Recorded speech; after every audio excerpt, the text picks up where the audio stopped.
Donc, le bloc doit être sélectionné. Et alors ici, on va utiliser quelque chose d'extrêmement intéressant dans InDesign, c'est ce qu'on appelle les scripts.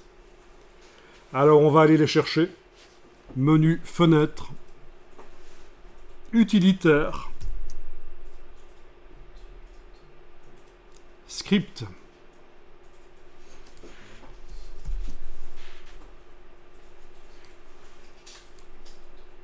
Fenêtre utilitaire, script. Vous les voyez?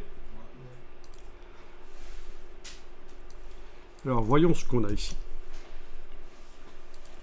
Tiens, chez moi, dans Utilisateur, j'ai pas les scripts. C'est dans mes autres InDesign qui y sont, certainement. C'est pour ça que j'ai d'anciennes versions de InDesign. J'ai parfois acheté des scripts, mais pour pas faire la mise à jour du script, je garde les anciennes versions de InDesign. Le manager d'application Adobe permet de garder les anciennes versions. Donc, dans cette version-ci de InDesign, il n'y a pas.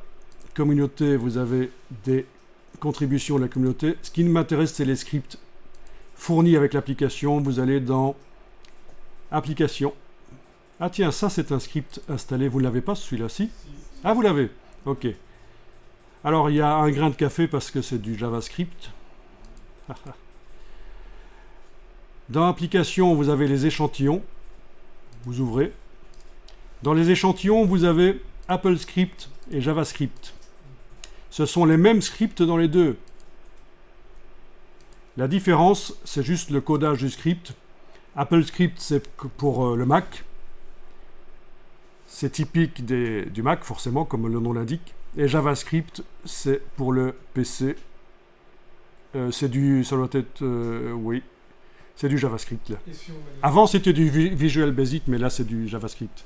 Et si on met les deux, ce sera compatible vous allez chercher le script dans l'un ou l'autre, peu importe ici. Non, mais je veux dire, si on met un chat, on sera lire sur Windows et sur Mac. Alors, les scripts, tu parles des scripts que vous trouvez sur le web, par exemple. Oui. Ils sont généralement en JavaScript. Oui. Donc, ils sont compatibles Mac et PC. En fait, ça n'a plus aucune importance. C'est une question de développeur de script, en fait. Plus que d'utilisateur. Vous allez dans un des deux. Là, je vais aller dans JavaScript. Et vous avez plein de scripts très intéressants. Notamment, il y a un script qui est intéressant quand on fait du InDesign. On ne va pas l'utiliser tout de suite, mais je vous en parle. C'est celui-ci. Ne double-cliquez pas dessus parce qu'on n'en a pas besoin maintenant. C'est Place Multipage PDF. Place Multipage PDF. Il sert à quoi? Eh bien, quand vous avez un PDF et que vous voulez que chaque page du PDF aille sur une page d'un document InDesign, ce sont des choses dont on a parfois besoin, plutôt que de devoir le faire manuellement, ceci va vous le faire automatiquement. Vous indiquez le PDF et il va vous faire un document InDesign avec chaque page du PDF sur une page InDesign. Après, il suffit de verrouiller le calque, de créer un calque au-dessus et vous pouvez par exemple réécrire des choses par-dessus les pages. Voilà. J'en parle parce que souvent, il y a des gens qui perdent un temps fou à faire ça manuellement. Et si on l'envoie à quelqu'un d'autre, il sera plus. Si on l'envoie à quelqu'un d'autre? Par exemple, moi, Non, le script, une fois qu'il a joué, c'est comme si on l'avait fait manuellement. Ah, ok. Sauf que ça a pris 10 secondes au lieu de 20 minutes. Quoi. Voilà. Le script, une fois qu'il a joué, c'est juste piloter InDesign, en fait. Hein. Alors après, je vous montrerai un site web spécialisé dans les scripts. Et je vous dirai des choses en plus sur les scripts. En fait, vous imaginez ça comme des fonctionnalités supplémentaires, c'est ça? C'est un peu comme les actions dans Photoshop. Les actions dans Photoshop, tu connais? Non. Tu connais pas le panneau actions dans Photoshop? Non. Enfin, c'est pour automatiser Photoshop. C'est hyper important. Et il y a ça aussi dans Illustrator maintenant, les actions. C'est ce qu'on appelle les macros, comment est-ce qu'on appelle ça aussi? Des macros, quel nom ça porte encore? Bon, voilà. Des routines, voilà. Alors, je passe un peu en revue les scripts ici. Oui, il y en a qui vous permettent, chaque fois que vous avez dans un document une adresse mail, il va vous mettre un QR code à côté. Pratique ça. Sinon, on peut le faire manuellement aussi. Oui, il y en a qui sont intéressants, mais c'est un peu difficile de comprendre si on ne connaît pas euh, Et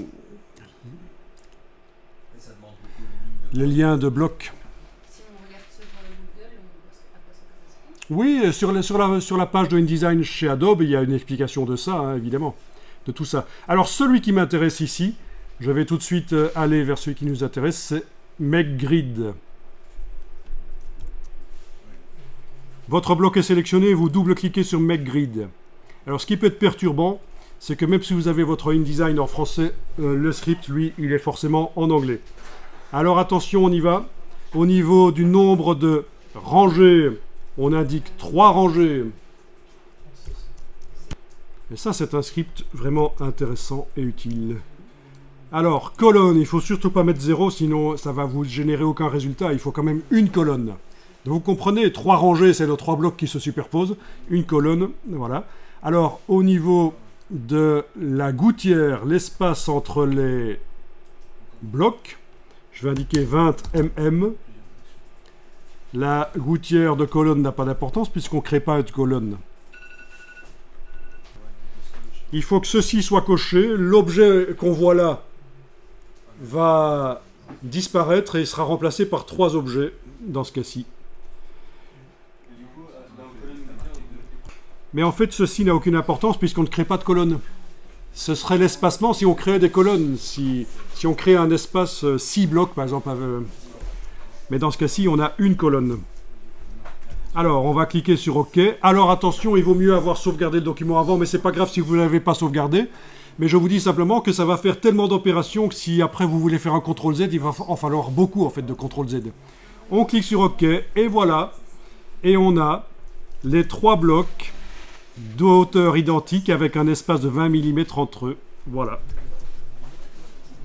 Oui, alors la valeur de hauteur des blocs, ça elle a été déterminée par le processus. Voilà, 71,333. Voilà. Donc très intéressant.